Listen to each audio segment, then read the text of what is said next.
ফেনীতে দলিল লেখকের বিরুদ্ধে দুদকের মামলা। অভিযোগ প্রায় ২ কোটি টাকার অবৈধ সম্পদ। ফেনীতে এক দলিল লেখকের বিরুদ্ধে প্রায় ২ কোটি টাকার অবৈধ সম্পদ অর্জনের অভিযোগে মামলা করেছে দুর্নীতি দমন কমিশন দুদক। মঙ্গলবার ১২ই অক্টোবর দুদকের নোয়াখালী সমন্বিত জেলা কার্যালয়ের উপসহকারী পরিচালক চিন্ময় চক্রবর্তী মামলাটি দায়ের করেন।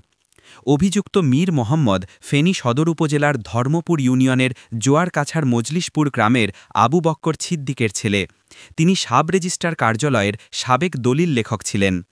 মামলার এজাহার সূত্রে জানা যায়, দলিল লেখক হিসেবে দায়িত্ব পালনকালে মীর মোহাম্মদের বিরুদ্ধে বিভিন্ন অনিয়ম, ঘুষ ও দুর্নীতির অভিযোগ ওঠে।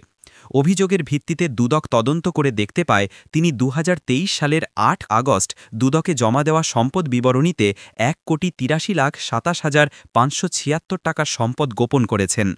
এছাড়া জ্ঞাত আয় বহির্ভূতভাবে আরও ১,৩২,৩৪,০৩৩ টাকার সম্পদ অর্জন করেছেন, যা আইন অনুযায়ী অবৈধ। দুদকের ভাষ্য অনুযায়ী এসব কার্যক্রম দুর্নীতি দমন কমিশন আইনে শাস্তিযোগ্য অপরাধ, তাই কমিশন তার বিরুদ্ধে মামলা দায়ের করেছে। উপসহকারী পরিচালক চিন্ময় চক্রবর্তী জানান, মামলাটি ফেনী জেলা জজ আদালতে দাখিল করা হয়েছে।